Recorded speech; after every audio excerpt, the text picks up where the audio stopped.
Start, bench, cut these 3 Penn State running backs in college. Can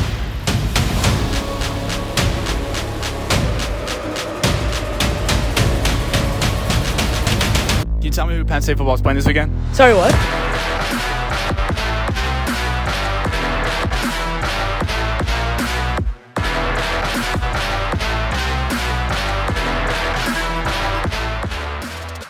Welcome back into the Penn State Pulse. I'm your host, Dylan Dawson. I recently asked for y'all to drop your hot takes for the 2024 Penn State season, and it's safe to say we got some blistering ones. Credit goes to my guy Josh Pate for this idea. I'm going to read off 10 of these hot takes that you guys submitted and rate them on a scale of 1 to 10, 1 being a cold and pretty common take, and then 10 being a white-hot, highly unlikely one. So let's go ahead and dive right into it, starting with Luke's take. He says, Omari Evans will be wide receiver 1 by the end of the year.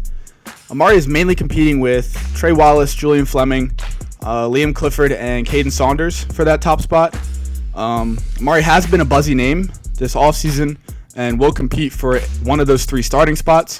He's a 4.3 guy as far as his 40-yard dash goes, so his speed could separate him from the rest of that room if everything else were to come together.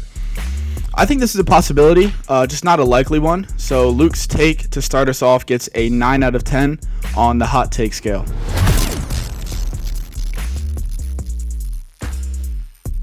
Next up, Anthony says Drew Allar will get benched.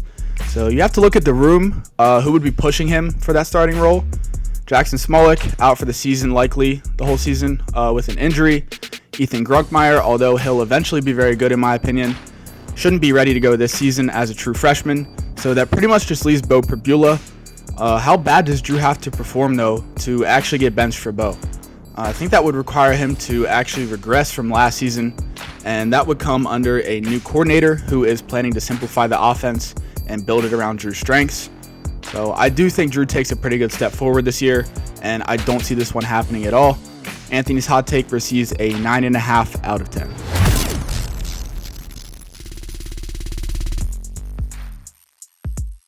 Our third hot take comes from Roman, who says Drew Allar hits 35 total touchdowns and Nick Singleton rushes for 1,000 plus yards on the season. So this one's two-pronged, which sort of automatically makes it less likely. Looking at last season's stats, both of these milestones would be statistical improvements from last year. Drew had 29 total touchdowns, while Nick rushed for 752 yards. Singleton did rush for over 1,000 in a season before, though. He went for 1,061 yards in his freshman campaign while averaging nearly 7 yards per carry. And that's the important number that you need to look at here, in my opinion, which is the yards per carry. Because in 2022, he carried 156 times. Last year, he carried 171. So he's likely going to be right in that range again this season as he splits reps with K-Tron once again. It all just comes down to how many yards a pop he's getting. Anyone who follows the team closely knows the explosive plays were severely lacking in the offense last season, and that shines through in Singleton's yards per carry averages as he went from 6.8 to 4.4 last season. Kotl schemes are designed to break defenses down and open up those big plays, especially in the run game. This should be a run-first offense that we see here in 2024. So we should see those yards per carry numbers rise as well this year. It will be close, but 1,000 yards for Nick is absolutely attainable. Absolutely possible, assuming he can again stay healthy. Knock on wood. I got wood over here. Hang on. I don't know if y'all could hear that. Lock it in, though. So Drew, though, going for 35 total touchdowns. I don't see that happening. This is going to be a run-first offense, as I said previously. So he probably isn't putting the ball in the air quite as much. He may make up for that on the ground, though, as he will be running the football. We're going to see Drew running that football, especially down in the red zone. So I think he ends up probably right around 30 total touchdowns once again. But we probably will see a more explosive season from QB1. Tying this all back to the take, though, from Roman, these are unlikely to both hit. So Roman's take is going to be a 9 out of 10 for me.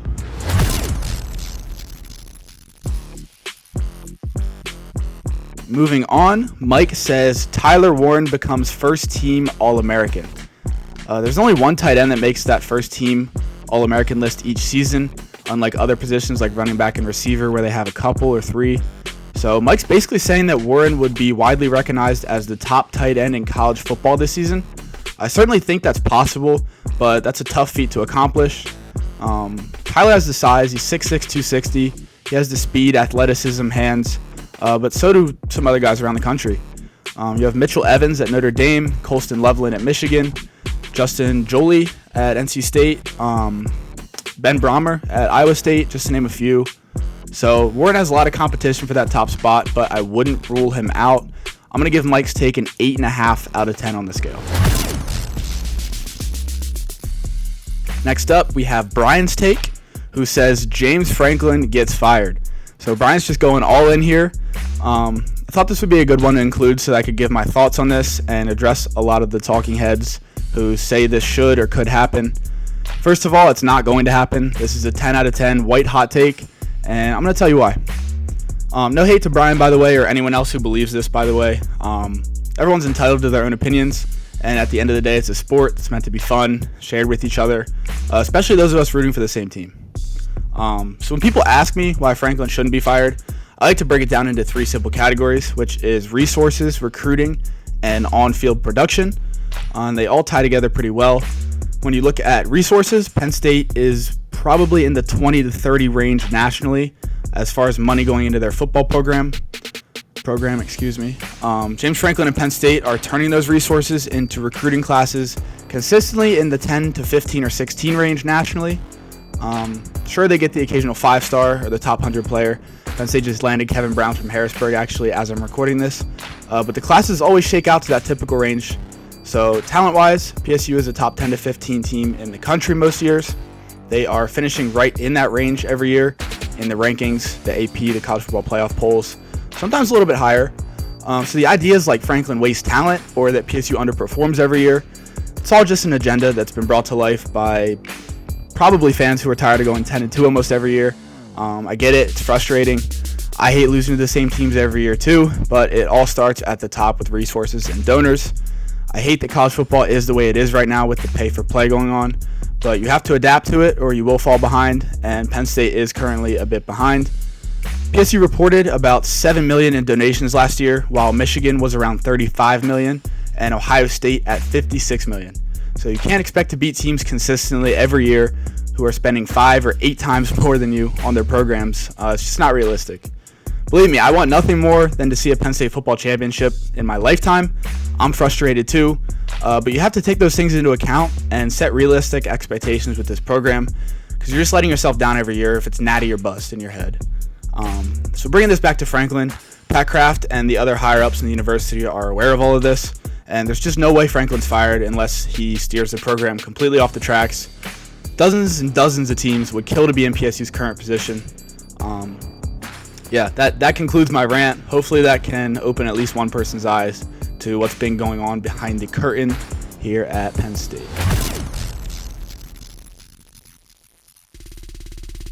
So moving on, we have a take from Nathan, who says Penn State will be top 10 in FBS rushing yards this season. As previously mentioned, the expectation is that new offensive coordinator Andy Kotelnicki will trot out a run-first offense with the Nittany Lions. So this is definitely a possibility. We all know PSU has the horses in that running back room to make this happen. So this sort of comes down to the offensive line, in my opinion. That's an offensive line that is replacing 3 starters, with both tackles and the center heading to the NFL draft after last season. They have some nice depth at those positions. It just depends if a handful of names could actually separate themselves, which we won't know for sure until we see it in game. I currently have Drew Shelton penciled in as the starter at left tackle, and Anthony Dunco, who I mentioned as a breakout candidate in my last episode, starting at right tackle. And then I think Nick Dawkins is able to win that center job. Cooper Cousins will probably play in the interior, maybe a little bit at center as well, and he'll be good depth, but I think Nick beats him out at the center. So if those guys can excel, we shouldn't really see a drop-off from last year's O-line, which was a very good and an underappreciated unit on that team. This can absolutely happen. So I'm giving Nathan's take a 6.5 out of 10 on the hot take scale.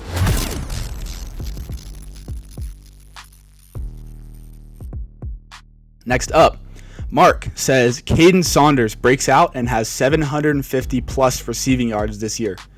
So when you look at that number, 750 yards, would usually land you in the wide receiver 1 or 2 territory. So that's the assumption that we're making here. Similar to Omari Evans, Caden possesses that speed, also a 4-3 guy, to separate himself from the rest of the room if he was able to put everything else together. He's probably going to share starting reps with Liam Clifford in the slot this season, at least to open up the season. So he'll be given his fair share of opportunities. Just kind of depends if he takes it. Caden's going into his 3rd year now at Penn State, so we are entering now or never mode for him. Seems like a very possible outcome in my opinion, but again, we can't say for sure until he actually goes out there and produces on the field. So I'm going to give Mark's prediction a 7.5 out of 10 on the hot take scale.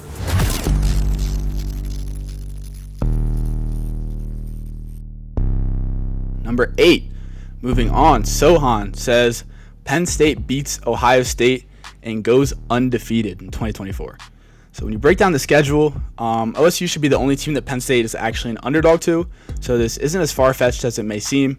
But regardless of the game-by-game point of view, going undefeated in college football or any other sport for that matter is such a hard thing to do.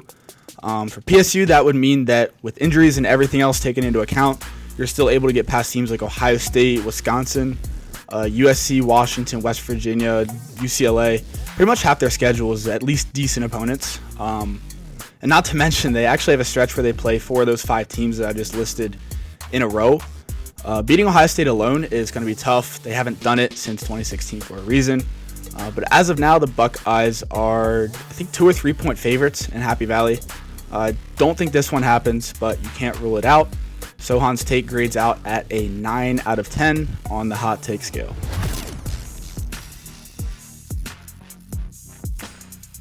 Our 9th take of the podcast comes from Lewis, who says the passing offense and receivers will look just as bad as last year, and the offense will also look just as boring and stale.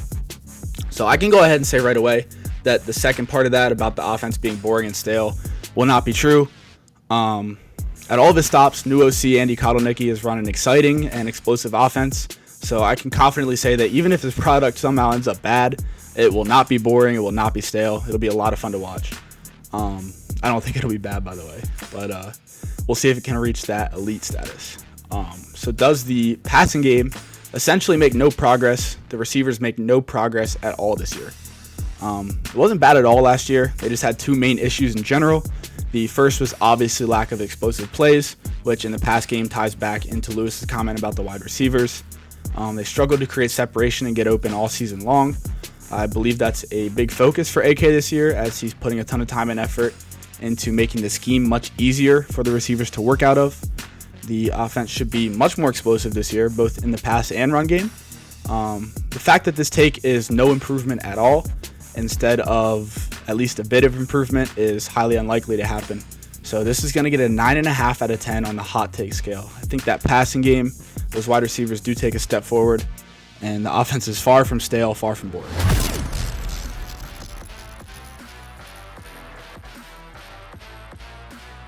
So we've reached our 10th and final hot take of the episode, which will come from KJ, who says Abdul Carter and Denai Dennis Sutton both reached double-digit sacks, 10+ sacks for each. Now these two are going to be one of the better DN duos that we've seen at Penn State, but 10+ sacks each is a very lofty prediction. Last season, DDS split starting reps, and Abdul was obviously playing a linebacker, but they collected a combined 8 sacks.